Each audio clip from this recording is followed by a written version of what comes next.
Dave Cyderbaby. This is for Rock Radio UK, and today I'm speaking to Greg from Cats in Space. Hello. Hi, Ronnie. Hi. Uh, yeah. Uh, Time is precious. I mentioned at the moment. This is pretty much the name of your album, isn't it? Time Machine.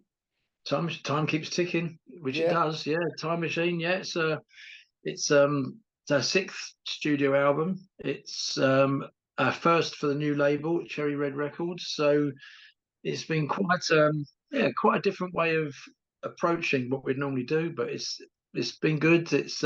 We're well pleased with it. It's come out absolutely fantastic, and yeah, I think the fans are going to love it. Well, I've been listening to it this afternoon, and yeah, I'm loving it already. You still haven't quite mastered the knack of recording a whole album's worth of 3-minute songs yet, have you? Never going to happen. Never gonna Never happen, gonna is it? Do you know what? It's such an art form to do a 3 minute song. I mean, it really is. I mean, I'd love to do it, to be fair, because I'm always a firm believer in anything that's fast, chuck it out. But we Yeah. do tend to we do clock watch when we do write. I do especially, but we just find that if the song doesn't outstay its welcome and it still keeps the viewer interested, then it's as long as it is. We do kind of write cinematic kind of stuff, but I get an enormous amount of enjoyment out of getting a song that can get down below 320, which doesn't happen often. But yeah, There's maybe one. one day we'll do that. There's one or two on there actually. Is it Yesterday's Sensations? About 3 minutes long. Yeah, again, I mean that's a song that when we was demoing it, me and Stevie were demoing it up. I thought this could easily drag on to be a 4 minute song by the way that the different sections of the song could stretch, and it wouldn't have been too much of a problem. But we said no, let's really be strict with it, and it was quite tough to be that strict because there was a nice groove going on at the end of it. I went no, let's bam. And so yeah, I was really pleased that that came out so short, which makes up for the ones that are 7 minutes long. Yeah, is it still going to be 7 minutes though when it's live? This is the question. Oh yeah, well, this is the thing. Yeah, we tend to do live. We don't stretch. We never kind of go into jams or anything like that. So Mm. we tend to keep the songs fairly much as they are on record. There's a few exceptions to that, as anyone that has seen us will vouch for. I feel like rock and roll goes into an absolute freebird guitar fest at the end that goes on for like 9 minutes, but it's so much fun. And the crowd, when we first did it, the crowd were like, "Oh my god, we didn't know this song ends like that live." And it was yeah, that was Stevie's idea to suddenly go nuts. It was yeah, but we try and keep to the originals as best we can. Yeah. So tell me about the premise of the album then, Time Machine. I mean, there's got to be a story behind the whole concept of the album, surely. Yeah, I mean, to be honest, everyone thinks all our albums are concepts because of the way that we write these kind of cinematic kind of Yeah. storylines, which has always been something that I've done when we sit down and plan the next album. And, I kind of, do write, a lot, most of the music, and then Stevie writes some words and Damien writes some words and stuff.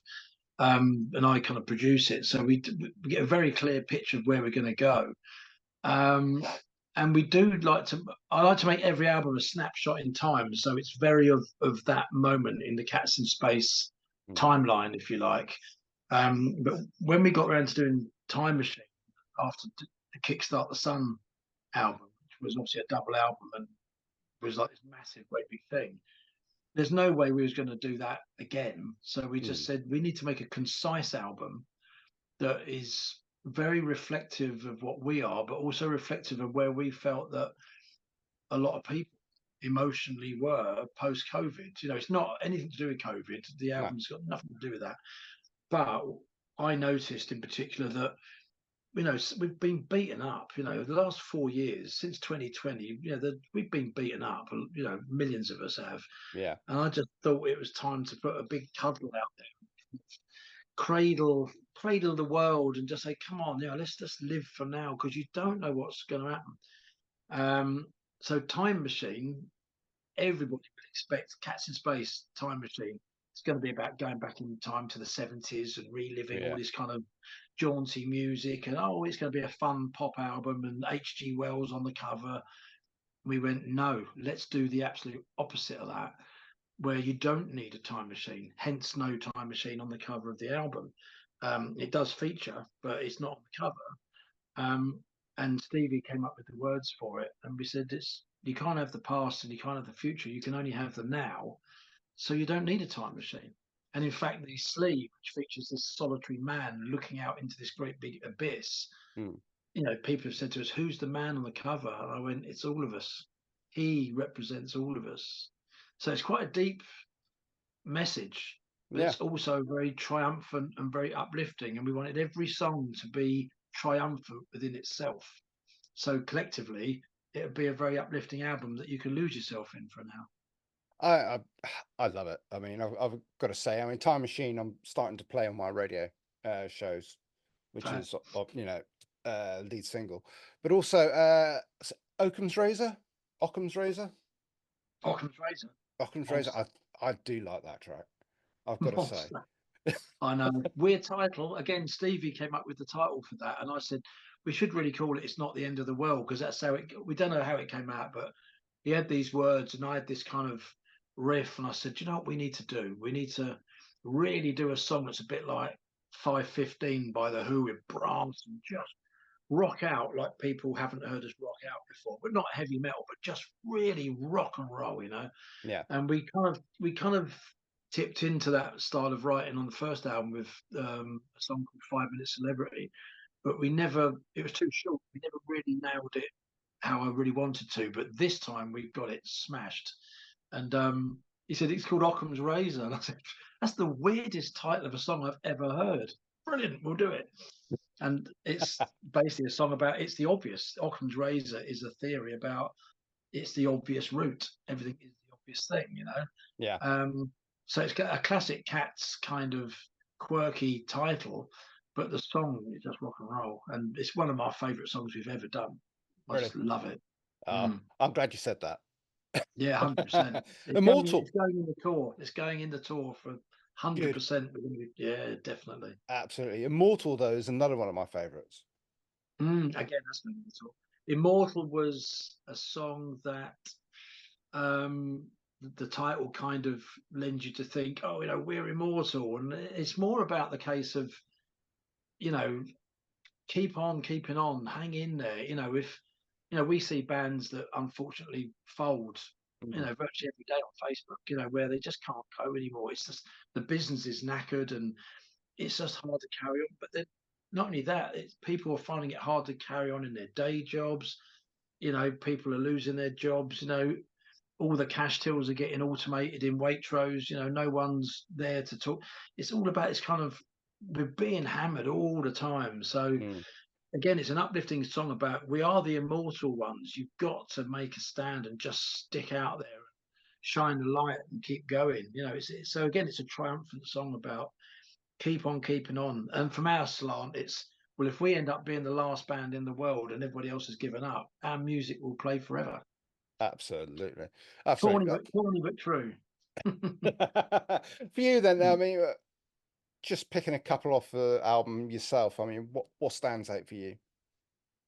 Well, the song that sticks out for me from which ticks every box from a producer's angle, because obviously, when I'm doing the album with the guys and me and Ian Capel are sitting there and I'm kind of producing how I want it to be, you don't often get the bullseye absolutely. You might get the 25, but you don't always get the bullseye, but it sounds great. But every now and again you get a song that it's more than the bullseye. It just goes into its own set of legs. Mm. Mad Hatter's Tea Party was one of those songs, for instance. And there's been a few along the way, but the song called This Velvet Rush on the new album, it's everything I wanted to hear in a piece of music. It's got John Barry, it's got the classic 007 kind of orchestration-y type stuff. It's got that classic kind of harpsichord piano sound of Randall and Hopkirk, which I absolutely love that stuff, and the Yeah. Persuaders.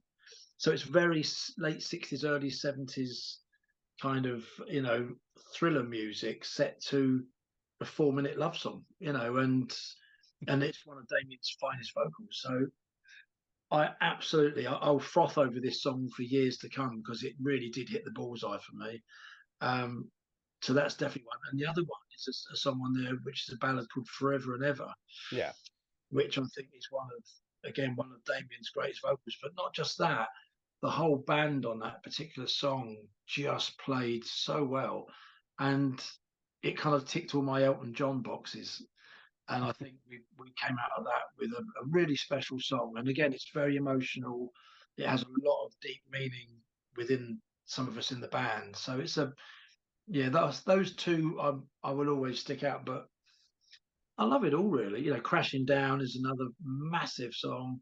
When Love Collides, you know, again, a huge song. I kind of love it all. They're all my babies, if you like. Basically, we're saying just go and buy the album to everybody, isn't it?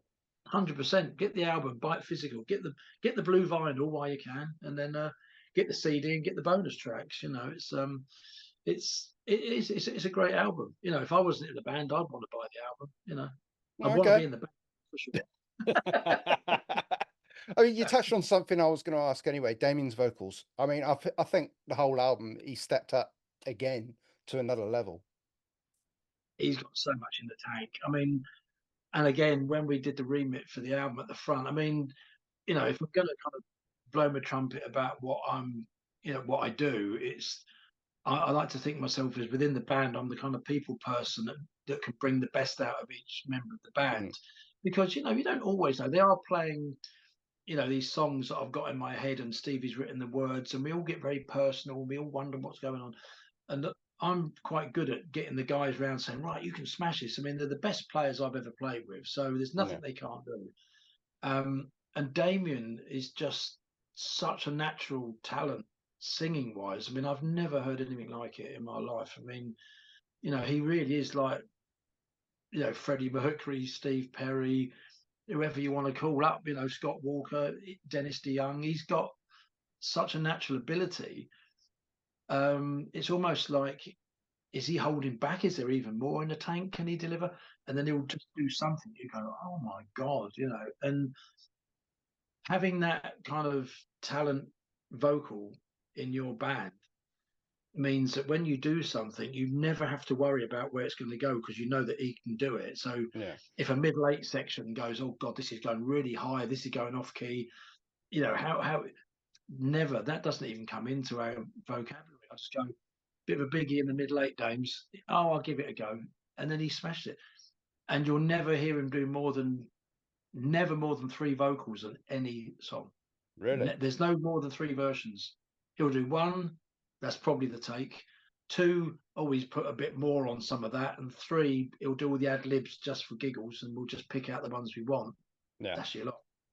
You know, That is amazing. He's a machine. He's the machine. I know I talk about him a lot in interviews, and I know that he probably wishes I'd shut up sometimes, but it is like having a Rolls Royce in the garage that you just think it never runs out of petrol. It's just going to be there forever, you know. And he's just phenomenal, and he's added the final dimension to the band, you know. And the band are no slouches, you know. They're Jeff Brown has played the best bass playing on any Cats album on Time Machine. Absolutely, you'll hear the bass is quite loud on this album because he's driving it with Stevie. I mean, Stevie is a phenomenal drummer. He plays his drum kit in colours. You know, he doesn't just play drums. He tells stories of his every fill is there for a reason. It's not gratuitous, you know. And then Dean Howard, I mean, some of the solos on the album he's done in one take, 2 songs in particular. Occam's Razor, again, for me, is the best Dean Howard solo on any of the Cats albums. I love it. Every time that solo comes in, I'm like, how did he think of that? It's almost like a Billy Gibbons tone to it that is just. And then Andy Stewart, who's been with me for 100 years, well, as people have already said, this is the album where he shines piano-wise. You know, this is his album. So everyone's brought beyond their A game to this album, and it was a real joy. And I think also because we was in the big studio together down in Brighton, we was there for 2 weeks. It was like we said, this is expensive to do this, guys. This isn't, you know, like it was in the old days. This is costing us a lot of money, and everybody just really almost like it was going to the Olympics where you're getting a bit nervous before the gun goes off, and it brought out the best in everybody. Yeah.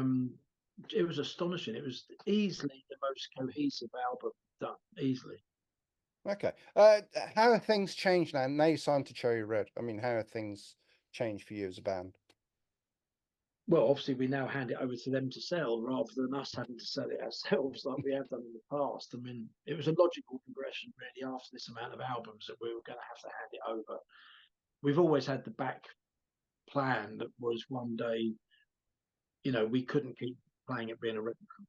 It would get out of hand, and it did No. in the end, and it broke us, to be totally fair. Me and Stevie, who kind of managed the band and financially run the band, we sat down and had a powwow. It all got a bit serious, and we said we can't go on the way we're going. We need to do something. And I'm the one that says, it'd be great. I'll have a chat with a few people. It'd be great. It'll all be fine. But secretly, I'm going, oh my God, what are we going to do? And a few things happened, and we met the guys at Cherry Red and Esoterics, and they totally got what the band was all about, and they couldn't sign us quick enough, which was amazing. So hopefully they'll get us into Europe, and they can get us a lot more visibility over there, which is something we've not done before, Okay. and sell a lot more copies. Does that mean there might be a reissue of the last few albums on the cards? We've got plans that we're kind of tentatively talking about at the moment. So 2025, that's next year, isn't it? It is, yeah. There's a bit of there is a plan, because I don't want to say too much and give it away No. yet, but we know that our early albums you can't get anymore because they've been deleted, and hence why we couldn't afford to manufacture and re-promote them and reboot them. We just couldn't afford it. So part of the deal with Cherry Red is that they have the back catalogue to exploit at the right time. So we are looking at a way of doing something very exciting for the early albums next year. That It's is going to be very good. interesting. It's going to be really good. Yeah. We should go on to the live circuit. I mean, what have you got coming up? Well, the Time Machine tour starts October the 2nd in Southampton, and it runs through Paignton, Stockport. He says, looking at a bit of paper, we're going to Southend, Bracknell, Stroud, Cambridge, Hexham, Bathgate, Wakefield. We're doing the Firefest festival up in Manchester, in October, and then we have a break in November, and then we go out and do 4 shows in December, which is Milton Keynes, Wolverhampton. We do Newport in Wales and London, and that will be the end of this year. And then hopefully we'll continue next year, try and get abroad, and keep Time Machine going, because we've got a whole new stage production, which is going to be a visual presentation like no other show that you've seen on our level anywhere. So people come and see it, because like the documentary we did a while ago, it tells you how a band like us want to push the envelope and keep going in this really difficult period, because gigs are they're just being diminished by the hour, because the way the situation is. So we've got to do something bigger and better and more of a risk to get people out there. So the Time Machine tour is going to be a visual extravaganza, as well as the great music, hopefully, that we'll put on as well. Absolutely. You mentioned a little documentary. I mean, I had a chat with the guy that helped you produce it all, James Heron. Just tell me about this documentary, because I'm going to interview James. If I can ever get a word in edgeways with him. You won't. No, you won't. It'll be the longest interview you've ever done. I'm glad the Zoom sort of stop at 40 minutes, but he talks more than me. It's a nightmare. It's terrible. James came on board a few years ago when we did our Christmas video for I Believe in Father Christmas, and we just immediately had this bond. He's on our page. James just stepped onto our page and went, I want to be in the Cats in Space world. It's such a fun place to live. Can I live here with you guys? We said, yeah, come in, but you'll have to do everything for free, because that's how we work. Yeah. And he did this video, and he went, ha ha ha, yeah, I'll do your video for free. He didn't realise just how serious I was about that. And he just became one of the team. And God bless him, because he has done some amazing stuff. He's very talented. He comes from a very good background. And he said, do you know what? We should document Kickstart the Sun tour, because when we did part 1, it was a bit demoralizing in how it didn't come across as he thought it would do. And he said, we need to do more than this. You guys deserve to put on a show. I said, tell me about it. He says, I'm going to build a show. I went, good. We got no money, and I'll leave that with you. So he went away and he devised what became Kickstart the Sun Part 2 and put together a visual presentation that was mind boggling, which is why people need to see the documentary, because it's just a heartwarming tale of how a band on our level that have all been around the block, we've all been, some of us have had huge success. Dean has been into POW and the tour of the world. We've had some big success between us individually, but this was like a band, in their slightly older years, trying to prove a point. And James totally embraced it. We filmed it, and he's put together this documentary about how we put the tour together. And it's, as I said, it doesn't matter if you like Cats in Space or not. It's worth watching the documentary just to see what goes on to do something like that. It should be on BBC4. It's that good, and hopefully it might get picked up because it deserves to be. Because, as I said, it's not about Cats in Space. It's not me trying to plug the band. It's about how a band like us take on the music business in this day and age, which is bloody tough. Absolutely. Well, it's got to be an inspiration, though, to other bands, so how you tackle it and how you're still going. Well, For people to watch yeah, that, and so it gives they'll hope see to other why. bands. Yeah, it is. It's like you root for it because it's like if this was another band on our circuit or on our level, back in the day, you'd all this interband rivalry and everyone hates each other and they all secretly hope that everyone else fails because they're the best band. Anybody with that attitude nowadays may as well go and get a job because that will not last in the business in Mm, 2024. You have to support each other. And I know there's still bands out there that won't because they can't be seen to do it, but they're the ones that will ultimately fail. Because if you pull together and all us bands pull together and we all support each other and help each other and look out for each other, that's in itself the music business as it yeah, stands. So if you don't want to be a part of that, you might as well go and get a job because it doesn't work any other way. So it's tough. So we're hanging in there because we're too old to do anything else anyway. And we firmly believe that there's room for a band like us to go and headline Hammersmith Odeon. Why not? mm, Why can't it be like it was in the 70s again? Okay, it's a lot tougher, but good music will out at the end of the day. So absolutely. why not? Okay. I think we'll wrap it up there, but just tell me again when Time Machine is out and where people can buy it and so on and so Right. forth. Time Machine, the album, is out on October the 25th. It's available to pre-order now through the Cherry Red website. You can also get a link off the Cats in Space website. You can go and pre-order it there and it will link you through. Comes out on the 25th. The CD has bonus tracks on it, and you can stream and download it and do that kind of stuff. And yeah, there's the Time Machine, the single is out now. You can see that on YouTube. We'll have another single coming out at the end of September, and then the tour starts October the 2nd. And before you know it, it'll be Happy Christmas. Absolutely. Greg, it's a pleasure speaking to you, and I wish you all the very best with the album. It is a top quality And album. Dave, And thank you very much, Dave. Much appreciate, mate. okay, and hopefully we'll see you at a venue very soon. You're welcome to anyone you want to come to, mate. Put you on the door, no problem. Thank you, mate.